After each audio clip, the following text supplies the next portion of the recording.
자, 다시 여러분들 5.18에 대한 본론으로 넘어가겠습니다. 5.18 뭐 좋습니다. 여러분들의 자유 판단에 맡길게요. 제가 절대로 어떻다라고 말 안 할 겁니다. 제가 지금 2번, 3번 강조하고 있죠. 여러분들의 선입견에 내가 그 기분을 거스르고 싶지 않기 때문이에요. 부드럽게 한번 들어보세요.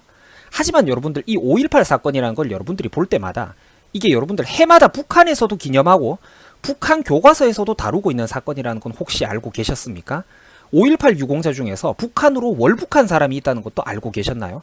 아마 우리 젊은 분들 대다수가 잘 모르셨을 겁니다. 여러분들 이 할아버지는 황장엽이라는 사람인데 이 아저씨는 북한의 체제 모순의 회의를 느끼고 탈북한 사람입니다. 북한의 공산당 안에서 엄청 높은 자리까지 갔던 사람인데도 불구하고 북한의 체제 모순의 환멸을 느끼고 탈출한 사람이에요. 이 아저씨가 이런 말을 했습니다. 광주 학생 문제 뒤에는 그들을 뒤에서 사주한 북한 공명주의자들이 있다. 조선노동당 대남부서에 소속된 사람들 중에서 상당수가 광주 민주화운동이 끝난 뒤에 일제히 훈장을 받았다. 여기서도 똑같은 내용입니다. 조선노동당 대남부서 소속 사람들 상당수가 북한 사람들이 광주 사건이 끝난 후에 대량으로 훈장을 받았다. 여러분들 좀 이상하지 않습니까? 북한에서도 광주 사건에 대한 삐라와 포스터를 지속적으로 뿌리고 교과서에서도 호의적으로 서술을 하는데 뭔가 이거 좀 이상하지 않습니까? 북한 교과서에서는 5.18 광주 사건에 대해서 이렇게 다루고 있습니다. 남한의 민주화, 시위, 반정부 운동이자 파업이다. 김일성 교시에 따라서 발생했다. 광주 민주화 운동은 주체의 기치를 따른 가장 성공적인 인민혁명 사건이다. 여러분들 이거 좀 이상하지 않습니까? 제가 지금 절대로 제 개인 생각을 여러분들한테 주입하는 거 아닙니다. 여러분들이 객관적으로 한번 판단을 해보세요. 학생 여러분들이 지금 성인, 유권자 혹은 삼국지 소설 속에 등장하는 참모나 작은 세력의 군주가 됐다고 쳐봅시다. 학생 여러분들이. 남이 도와주지 않아요. 여러분들 앞가림은 여러분들이 해야 되는 거야. 유권자로서. 그러면 이 중립적인 가치 판단을 남의 말이 아니라 스스로 한번 해보시라고 이런 사건을 보면서. 그리고 밑에 사진도 한번 봅시다. 여러분들이 밑에 사진요. 서울과 인천은 세계 최대의 공해 도시랍니다. 북한 교과서에서. 경기도는 미제 침략군을 위한 기지촌이라고 하고 구미공단은 노동 착취 공간 등 한국 도시에 대해서 욕설만 늘어놓고 있습니다. 마산 수출 자유지역 한번 보세요. 외국 자본가들의 노동자 억압마당이래요. 근데 깨알같이 광주에 대해서는 인민 봉기의 땅이라고 표현을 하고 있습니다. 여러분들 뭔가 좀 이상하지 않습니까? 미세먼지, 공기오염은 중국에서 일으키는 것 아닌가요? 경기도가 미제 침략군을 위한 도시입니까? 여러분들?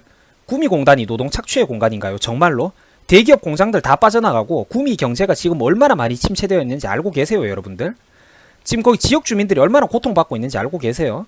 지금 다시 대기업 공장들 SK 하이닉스 들어오라고 애쓰는 구미 시민들의 그런 노력이 과연 그분들이 일자리에서 대기업한테 강제로 노동 착취당하는 분들이었다면 구미에 살고 계시는 구미 시민분들께서 일자리 좀 제발 돌아와라, 들어와라라고 노래를 부르겠습니까? 노동 착취당하는 거면? 그런 나쁜 억압하는 대기업 나갔다고 좋아하지 왜 들어오라고 애를 쓰겠어요? 유치하려고. 기업을 유치하려고 왜 애를 쓰겠냐고. 그러니까 한번 여러분들이 진짜 지금 한 중학생 이상만 돼도 이런 이야기를 들을 때 뭔가 냉정한 생각이 돼야 된다니까. 북한 교과서 속에 등장하는 그런 광주 민주화 운동 언급 다시 한번 살펴보세요. 여러분들. 남한의 민주화 시위 반정부 운동이자 파업이다. 김일성 교시에 따라 발생했고 광주 민주화 운동은 주체의 기치를 따른 가장 성공한 인민혁명 사건이다. 좀 이상하지 않습니까? 여러분들. 내가 절대로 여러분들한테 지금 뭐 위험한 생각을 잘못된 생각을 막 이렇게 내가 막 강제로 주입하는 거 절대 아니거든요. 여러분들 이거 한번 보세요. 해마다 광주 민주화운동 유공자 숫자가 가파르게 증가하고 있습니다. 광주 사건이 끝난 지가 언젠데 수십 년이 넘었는데 해마다 무슨 공무원, 회사 직원 뽑듯이 매년 수백 명씩 증가를 하고 있어요. 이게 말이 된다고 생각하십니까? 우파 정권 시절조차 이게 성장을 했고 안타까운 게 심지어 문재인 정부에 들어서 가지고는 더욱더 가파르게 증가하고 있습니다. 5개월 사이에 105명 급증 이런 거 보이시죠, 여러분들? 엄청난 속도로 증가하고 있습니다. 우파 정권 때보다 10배 이상 빠른 속도예요. 아니 여러분들 광주 사건이 끝난 지가 언젠데 지금도 계속 유공자 수가 증가를 하고 있다니까? 이게 말이 됩니까? 이거 세금 다 어디서 나와요? 세금 누가 냅니까? 기업하고 국민들 아닙니까? 이런 거를 보면 여러분들 저 같은 사람들은 의문을 품을 수밖에 없는 겁니다. 지금 여러분들이 보고 계신 화면은요 5.18 유공자의 각종 보훈 혜택입니다. 중고등학교, 대학교 수업료 전부 면제, 중고대학교 학자금 지급, 장학금 지원, 그리고 취업 지원 보면 정말 가관입니다. 우리 젊은 분들 요즘 취업하기 힘드시죠? 보훈처가 희망 직장에 대해서 취업 알선을 해준다고 합니다. 모든 유공자들이 해당되고요. 배우자 및 자기뿐만 아니라 배우자 및 35세 이하 자녀들 무려 3명까지 지원이 된답니다. 5.18 가산점에 대해서는 여러분들도 한 번쯤 들어보셨을 거예요. 뭐 이른바 뭐 천룡인, 뭐 하늘이 내린 뭐 핏줄이라고 하죠. 1, 2점으로 수백 수천 명의 당락이 갈리는 공무원 시험에서 5.18 가산점을 10%씩 준다는 건 정말로 여러분들 어마어마한 수치입니다. 이것 때문에 저쪽 계열 사람들이 공직으로 엄청나게 많은 숫자가 쉽게 진출을 하는 겁니다. 이런 걸 받으니까. 5.18 명단 공개를 왜 안 하겠습니까? 저런 거 받고 들어가가지고 합격해서 들어왔다고 당당하게 밝히기가 겁나고 캥기는 인간들이 많기 때문입니다. 그 사람들이 벌써 수십 년이 흘러가지고 권력 잡고 고위직까지 진출을 했거든요. 각종 기관장이나 이런 걸로. 뿐만 아닙니다. 늙어서도 골수까지 뽑아먹어요. 병원 전액 무료에 모든 가족들 병원비 50~60%씩 감면에 늙어서도 양로 지원, 요양원 비원, 심지어 뭐 묘지 안장 비용 및 부대 비용 일부까지. 국내 항공료 30%가 무려 할인이 되고 온갖 공공장소 무료에 개인 택시 같은 밥벌이 수단까지 우선 면허가 지급됩니다. 여러분들 이거 일반 법인체 회사 소속의 그런 택시기사 아저씨들이 개인 택시 허가 받으려면 진짜 막말로 몇 년 동안 좆빠지게 그 경력을 쌓아야 됩니다. 이게 되게 이상한 거라니까요. 이런 것까지 하나하나 챙겨주는 게. 그 공항 이용료 및 주차장 할인, 자동차 검사 수수료 할인, 그리고 심지어 TV 수신료 면제, 전기요금 20% 할인, 도시가스까지 요금 할인, 각종 세금 감면, 철도, 지하철, 시내버스, 시외버스, 고속버스, 여객선, 국내선, 항공기 등등 최저 30%에서 최고 무료, 수송시설 이용료 각종 감면 혜택. 이게 뭡니까 여러분들. 6.25 참전용사, 베트남전 참전용사들도 과연 이런 혜택들 똑바로 제대로 누리고 계신가요? 천안함 연평도 사건 젊은 피해자들은요. 과연 제대로 이런 혜택들, 직간접적인 사회적으로 다양한 혜택들을 보고 있습니까? 여러분들 이거 보이세요? 5.18 유공자 명단 공개 좀 해보라고 했던 시민이 모욕으로 고소를 당했다고 합니다. 죄목이 도대체 뭡니까 여러분들? 이 사람이 어디 개인을 욕했습니까? 대상 특정은요. 이런 식으로 5.18 전체가 성역화가 되고 자유민주주의 사회에서 논의조차 불가능하도록 입을 가로막는 세상. 뭔가 굉장히 이상하지 않습니까? 아니 형이 지금 세 번째 네 번째 강조하는데 우리 1, 20대 동생 여러분, 내가 지금 여러분들한테 내 개인 생각을 절대로 주입하는 게 아닙니다. 나쁜 생각을 강제로 주입하는 게 아니에요. 듣기 싫으면 여러분들 계속 여러분들의 선입견을 유지하셔도 됩니다. 하지만 내가 지금 이 영상 지금까지 16분 동안 떠들면서 5.18에 대해서 이게 이렇다 저렇다라고 한마디 한 번도 안 했어. 하지만 여러분들한테 내가 간절한 심정으로 물어보겠습니다. 진짜 피 맺히는 심정으로 물어볼게요. 여러분들이 지금까지 드러난 사실과 팩트들을 살펴봤을 때 기분이 어떻습니까? 뭔가 이상하지 않습니까? 이걸 보고도 정말로 아무런 의문이 안 드세요? 이 5.18 사건이라는 게 이상한 게 한두 가지가 아닙니다, 여러분들.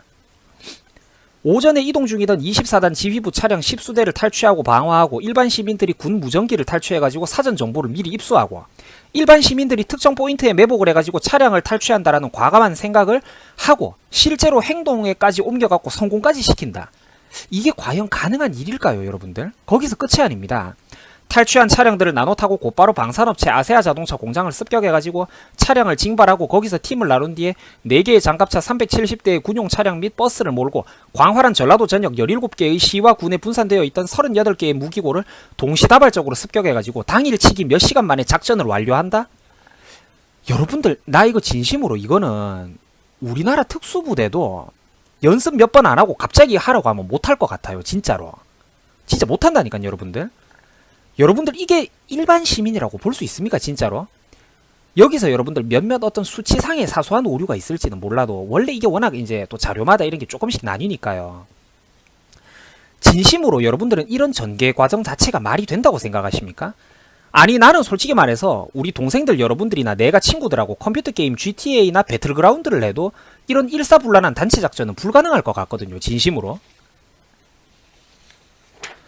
과연 여러분들 일반 시민이 매복 작전을 세우고 방산업체를 털어가지고 거기서 또 자동차를 확보할 생각을 하고 그 자동차로 숨겨진 무기고 수십 곳을 동시다발적으로 털어가지고 무장하자는 생각을 하고 무기들을 탈취한 후 약속된 장소에서 신속하게 재집결하고 거기에서 무기를 또 재분배하고 무기의 사용법까지 일반 시민들에게 광범위하게 교육을 한다? 이게 여러분들 과연 일반 시민들이 할 수 있는 말입니까? 아니 진짜 내가 여러분들한테 나쁜 생각을 주입하는 게 아니라 여러분들이 객관적으로 한번 생각을 해달라고.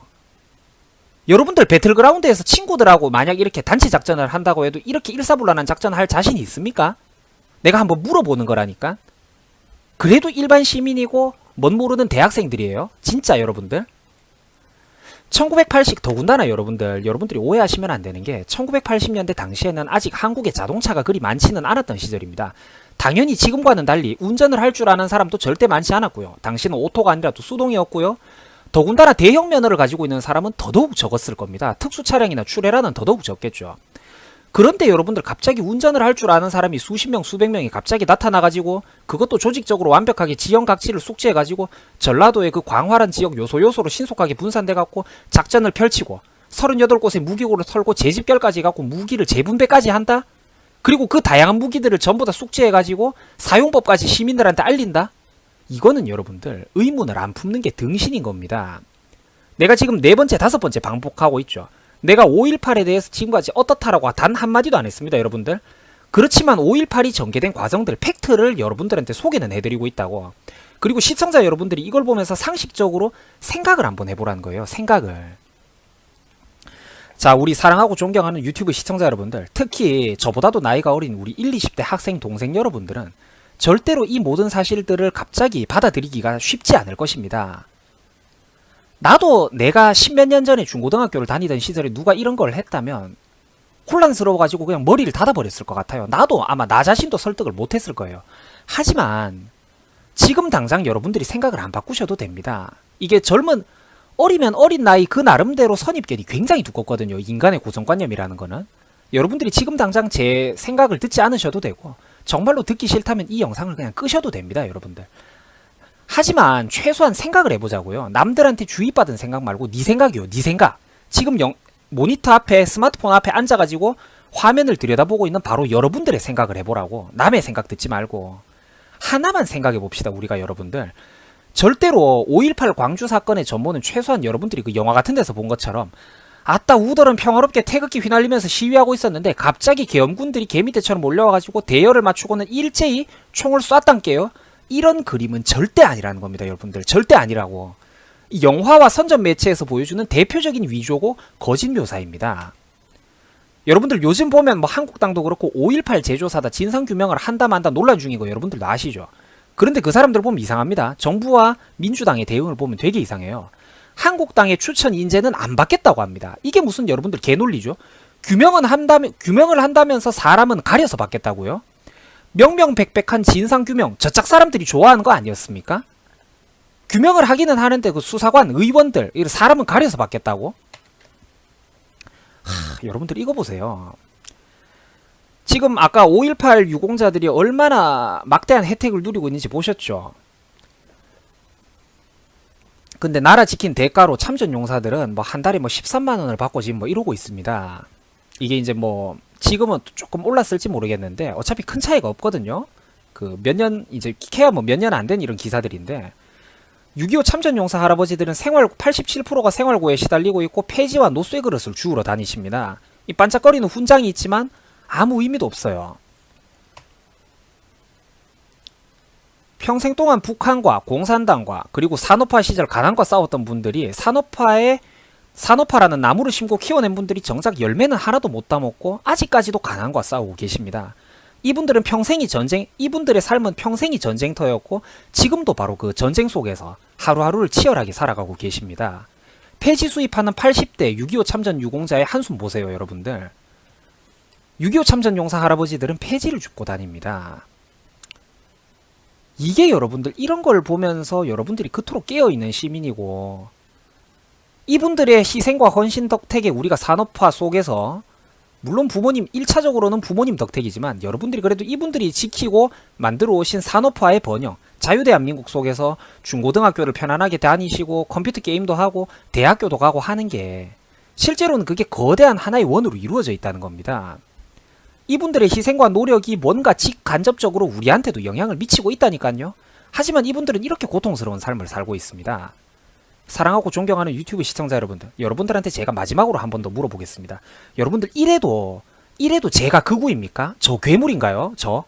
그러면 형은 그냥 괴물 하겠습니다, 여러분들. 이만큼 미쳐버린 사회에서 저는 그냥 극우 괴물 취급받고 살겠습니다.